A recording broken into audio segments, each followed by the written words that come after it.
제가 오늘 이 자리에서 말씀드리겠습니다. 주사파가 어딨냐?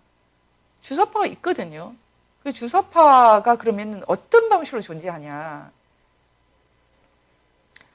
탁월한 주사파는 탁월한 선전선동과 탁월한 조직 능력으로 한국의 모든 제도권, 정당, 시민단체, 띵크탱크, 법조, 국회 다 장악하고 있어요. 대한민국을 정말 걱정하는 소위 보수 우파 여러분들에게 제가 오늘 한 가지 당부하고 싶습니다. 특히 교회를 뺏길 수도 있는 기독교, 가톨릭, 성공회 할 것 없이 불교도 마찬가지입니다. 여러분의 종교의 자유, 신앙의 자유를 뺏길 수도 있는 여러분들에게 제가 한 가지 당부하고 싶습니다. 정말 주사파는 있습니다. 여러분이 있다는 걸 반드시 알아야 됩니다. 그 사람들이 지금 여당, 야당을 다 차지하고 있어요. 이번에 부산에서 경선으로 또 3선에 도전하는 하태경 의원. 여러분, 하태경 의원 주사파 아니라고 생각하십니까? 주사파거든요. 탁월한 주사파예요. 주사파 아니면 이승만과 김일성 중에 김일성은 버려야죠. 버릴 준비를 해야죠. 버릴 생각이 없거든요. 여러분, 이 얘기가 제가 한심한 얘기 같습니까? 제가 오늘 그래서 마지막으로 결론으로 이걸 말씀드리겠습니다. 주사파가 어떻게 존재하느냐? 탁월한 선전선동과 조직 능력. 그것은 북한에서 배운 것입니다. 여러분, 책 한 권 제가 알려드릴게요. 이 책, 선전선동론. 이 책은 이렇게 소개되어 있거든요. NL 계열, 그러니까 주사파 계열 학생운동이 선전선동 교양에서 제기된 문제점을 기초하여 준비한 선전선동 총론서이다.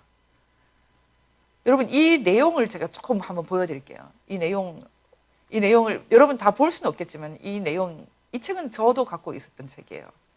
제가 대학에 입학할 때 이 책이 나왔기 때문에 거의 모든 학생들이 이 책을 하나씩 샀어요. 저희 집에도 이 책이 있어요. 근데 이 사람들이 선전선동을 가르칠 때 어느 정도로 심각하게 가르치는지를 제가 보여드리기 위해서 아예 목차를 한번 갖고 와봤어요. 여러 가지 이제 아주 구체적인 방법이 있는데 보론을 한번 보여드릴게요. 보론. 마이크 앰프 사용에 관한 문제, 집회, 연행예술, 인쇄매체, 신문, 팜플렛, 유인물, 전단, 속보, 호해, 전시매체, 대자보, 포스터, 찌라시, 벽사진, 벽만화, 현수막, 깃발, 걸개 그림, 옷, 리본, 완장, 머리띠, 입체 표현물, 시청각 매체, 녹음 테이프, 영화, 비디오, 슬라이드. 제가 이게 다 못 읽겠습니다. 여러분, 지난 30년, 40년 동안 소위 주사파는 사람들의 눈과 귀를 장악하기 위해서 철저하게 준비했어요. 근데 이 준비를 했던 이 사람들이 모두 지금 방송과 신문과 거의 모든 매체를 다 장악했어요. 제가 예전에 주사파 활동을 했던 저희 선배들이 지금 한국의 신문, 언론의 리더가 되어 있는 걸 다 봤어요. 제가 지금 태극기 집회에 나오는 어른들을 굉장히 부러워하거든요. 그분들은 그런 얘기를 잘해요. 아, 이번에 우리 동창들이 살아있는 동창은 거의 다 나온 것 같더라. 그런 말 잘하세요. 그래서 이렇게 태극기 집회에서 우리 집회 마치고 같이 식사도 하고 우리 요즘에 거의 회춘이야. 이런 얘기 잘하시고요. 예전에 고교연합 이렇게 다 모여가지고 매주 동창회 하듯이 그렇게 지낸다더라고요. 근데 저는 어떤 경우냐면 저는 우리 세대와 싸우고 있거든요.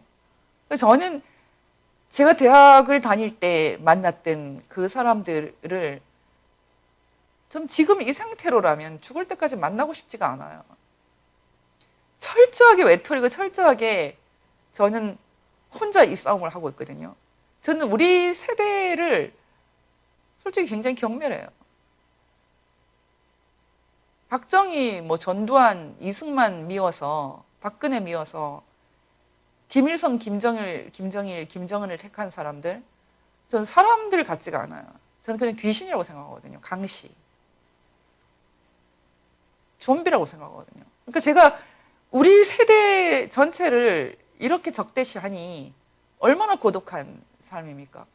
제가 예전에 우리 그 서클 선배를 만나서 제가 그런 말을 했어요. 선배, 지금 때가 어느 때인데 아직까지도 김일성이 옳았고 이승만이 틀렸다는 식의 생각을 하고 있냐. 난 당신 언젠가는 반인도 범죄 협력자로 고발할 거다. 눈 하나 깜짝 안 해요. 눈 하나. 제가 그 사람을 조선일보 기사에서 자주 봐요.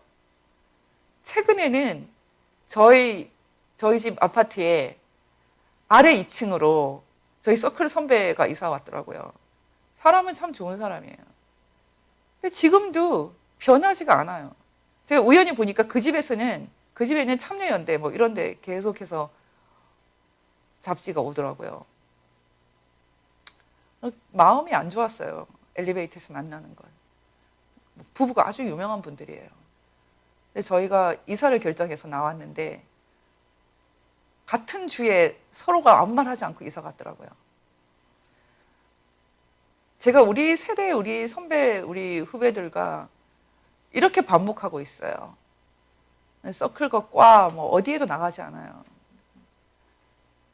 그 사람들이 지금까지 했던 행동들, 김일성 줄에 서서 호의호식하면서 차들은 뭐 최고예요. 외제차, 뭐 벤츠나 아니면은 뭐 최소 제네시스 이런 거 타더라고요. 그러면서 머리는 그대로예요. 그 세대를 보는 것이 너무 괴로워요.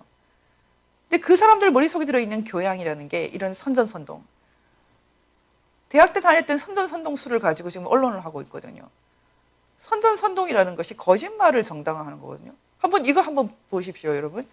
북한, 이 선전선동론이라는 건 북한에서 나온 건데, 이번에 김정은이 어디에 갔다 왔습니까? 3월 26일, 며칠 전에 나온 기사 한번 보세요. 노동당 양대 핵심 조직 포병 부대를 찾아서 사기를 진작하고 내부 결속을 했다. 노동당 핵심 양대 조직이라는 게 조직 지도부하고 선전선동부예요. 여러분, 북한이 세계에서 가장 잘하고 있는 게 뭡니까? 70년 이상 권력을 유지하는 거죠. 한 가족이. 지금 주사파들이 제일 부러워하는 거 아닙니까? 70년 이상 뭐 차오세스크도 무너지고 레닌도 무너지고 다 무너졌는데 스탈린도 무너지고 폴포트도 무너지고 아주 뭐 웬만한 공산주의가 다 무너졌는데 이 집안이, 김일성 집안이 유일하게 70년 이상 권력을 장악하고 있죠. 그 비법을 아버지 김일성이 아들에게 물어줬죠. 김일성의 아들 김정일을 제일 먼저 선전선동부로 보냈거든요. 그리고 나중에 조직 지도부 부장, 사실은 김정일이 부장이었어요. 조선노동당 한번 보세요. 구조가 이렇게 되어 있습니다. 당대회가 있고 중앙군사위원회, 중앙위원회, 여기 리더가 김정은이죠. 그 전문 부서 중에서 조직 지도부와 선전선동부가 있는데 이게 북한의 70년, 75년 권력을 유지시켜주는 제가 보기에는 악마의 대변 기관이죠. 근데 저는 지금 한국의 주사파들이 북한에서 배워온 것이 바로 이 조직 능력과 선전선동 능력이라는 걸 너무나 잘 알거든요. 선전선동이라는 것은 거짓말을 해도 된다라는 것이고 증오를 퍼뜨려도 된다. 아무 거짓말, 아무 증오 다 괜찮다. 우리가 박근혜 대통령 탄핵 때 구경했죠. 조직이라는 것은 윗대가리, 수령, 뭐 그 사람이 김일성이든 김정일이든 김정은이든 수령한테 충성한다. 이런 거거든요. 지금 한번 보십시오. 제가 북한에 대해서 여러분들이 더 공부해야 된다고 생각합니다. 북한이 지금 저렇게 70년 이상을 공포와 가난, 기근, 그럼에도 불구하고 김일성 가족이 권력을 유지하는 비밀, 그 좀 알아야 된다고 생각하거든요. 하나씩 제가 보여드리려고 했는데, 오늘은 지금 주사파, 지금 미래통합당에 진출해 있는 하태경 등의 주사파 포함해서 한국에 있는 전대엽 주사파, 아니면 이석기 류의 주사파, 할 것 없이 모두 착각 중에 착각을 하고 있는데, 지금 북한이 변하고 있다. 변하고 있죠. 변하지 않는 것은 없습니다. 조선시대도 600년 내내 변했죠, 조금씩. 하지만 크게는 안 변했죠. 크게는 안 변했다. 본질적으로 안 변했다. 지금 예를 들어서 많은 주사파 사람들이 김정은이 이제 시장을 더 키우고 있다 이렇게 말하거든요. 시장을 키우는 사람이 조직 지도부와 선전선동부를 지금 규합하지는 않아요. 김정은은 자기 가족들의 권력을 유지하는 것 말고 아무 관심이 없는 사람이거든요. 근데 이 본질에 대해서 도대체 눈을 뜨지를 않아요. 지금 하태경, 신보라, 김건식 이런 사람들 지금 미래통합당 들어가서 무슨 짓을 할지 잘 모르겠는데 또 기나긴 싸움이 남았다는 것이 참 큰 슬픔입니다. 대안의 사업 체계를 제가 좀 소개하려고 했어요. 다음에 기회가 있으면 구체적으로 소개를 하겠습니다. 대안의 사업 체계라는 것은 북한에서 김정일이 아니라 김일성이 1962년에 대안이라는 곳에 가서, 평안남도 대안이라는 곳에 가서, 대안 전기 공장에 가서 지배인 유일 관리제를 대체하여 새로운 공업 관리 형태를 채택한 거예요. 쉽게 말하면 어떤 거냐면, 각 기업에, 북한에도 나름대로 기업이 있거든요. 우리식 기업은 아니지만 기업의 의사 결정은 사장이 하지 마라. 정치 조직이 해라. 당이 해라. 이런 거거든요. 지금 주사파들이 비슷한 거 하고 있어요. 지금 강주형 일자리가 어떠니? 이거 제가 보니까 다 북한에서 배운 거거든요. 근데 북한에서 이 대안의 사업 체계를 김일성이가 1962년에 딱 제안하고 나면 북한에서는 이거를 폐기할 수가 없게 되어 있어요.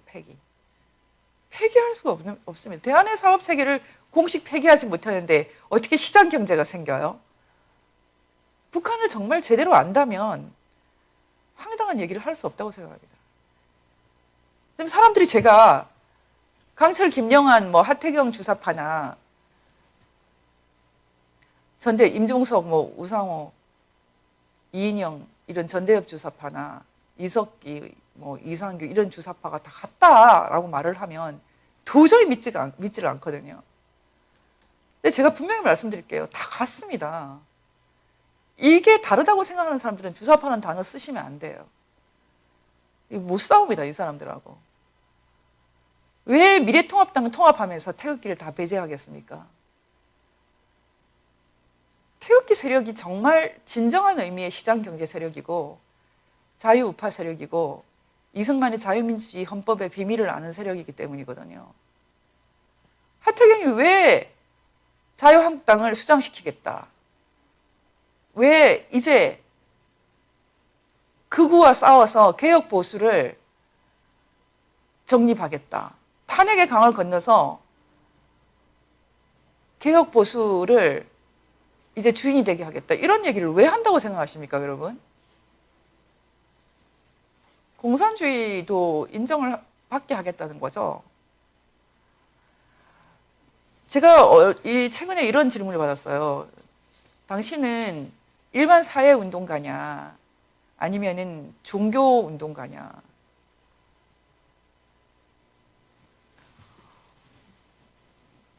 제가 대답을 이렇게 할 수 있어요. 만약에 지금과 같은 상황, 선과 악이 선택으로 주어진 시기, 김일성이냐 이승만이냐 이런 선택이 주어지지 않았다면 저는 이런 일을 자체를 하지 않습니다. 미국 변호사가 돼서 계속 돈을 벌거나 아니면 학생들을 가르치는 교수로 일하거나, 그래서 우리 사회의 이스태블리시 가 될 수 있는 교육을 충분히 받았기 때문에 저도 그렇게 살지 이런 심각한 운동권이 되지를 않죠. 최근에 저희 시어머니가 왜 하태경 의원과 그렇게 싸우냐 이렇게 전화를 하셨더라고요. 저는 하태경이라는 사람을 개인적으로는 싫어하지 않습니다. 근데 이 시대가 이 한반도에서 무엇이 선이고 무엇이 악인지를 결정해야 되는 시기거든요. 여러분, 이 세상에서 악이 나는 악이다 이렇게 말하고 다니는 악은 없어요. 그런데 제가 이 자리에서 분명히 말씀드리겠습니다. 만약에 거짓과 증오가 우리 사회에서 정당한 것으로 인정이 된다면 그것은 악한 시대죠. 거짓과 증오를 정당화하는 선전선동론이 정당화된다면 그것은 악한 거죠. 그리고 각 개인의 자율성을 현격하게 갉아먹는 수령 또는 두목 이런 것들이 있는 그런 조직은 조폭이죠.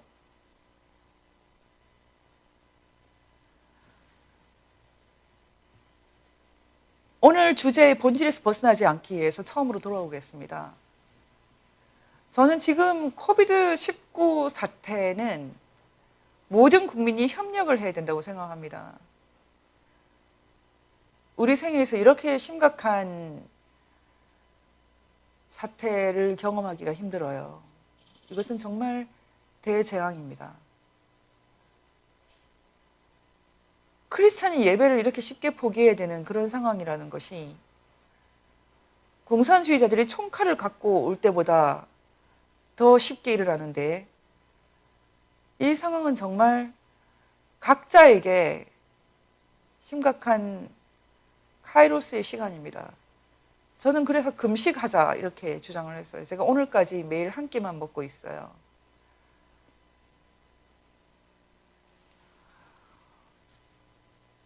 금식하자. 금식하면서 기도하자.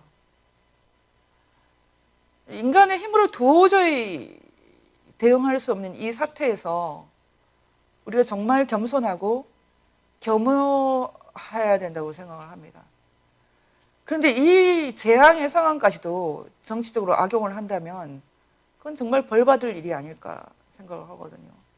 그래서 지금 한국 정부는 중국 정부와 도대체 무슨 관계이길래 중국인 입국을 효과적으로 막지 못해서 지금 158명의 사람이 죽었어요. 대응을 잘 못한 것이거든요. 반성을 해야 된다고 생각을 합니다. 그런데 대응을 잘했다로 만들어서 온 세상에 유포를 한다면 그것은 선전선동이죠. 주사파 정권의 본질이죠. 북한을 닮아 있는 것이죠. 그것은 결국은 벌받을 일이라고 생각합니다. 지금부터라도 코로나19 대응에 관해서는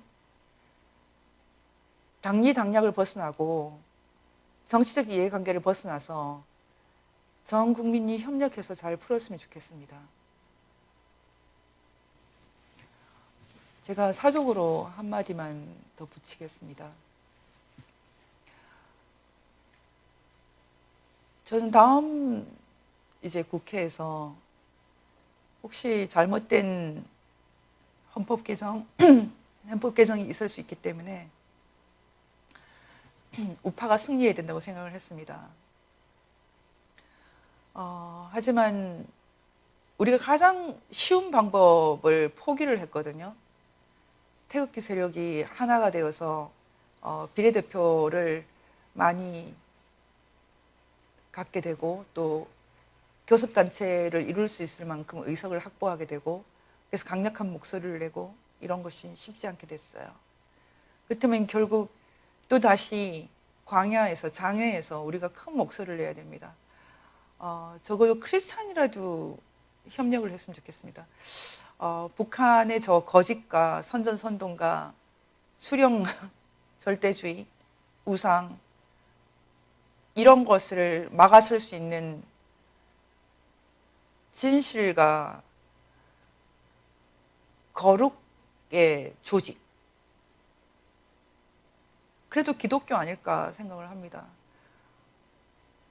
그래서 저는 또 한 번의 선택으로 기독자유통일당을 지지하려고 합니다. 촛불이냐 태극기냐 이승만이냐 김일성이냐 이 구도로 대승적으로 하나의 진영을 구성을 해서 우리가 선거를 했으면 참 좋았겠는데 그렇게 되지 못해서 참 마음이 아픕니다. 또다시 길고 긴 전쟁이 남아 있습니다. 깨어있는 분들이 함께 했으면 좋겠습니다. 금식하자고 했을 때 300명 이상이 모였어요. 이것 자체가 참 위대한 역사라고 생각을 합니다. 깨어있는 많은 분들이 함께 가서 이 나라와 또 교회를 지켰으면 좋겠습니다. 오늘은 여기에서 마치겠습니다. 곧 뵙겠습니다.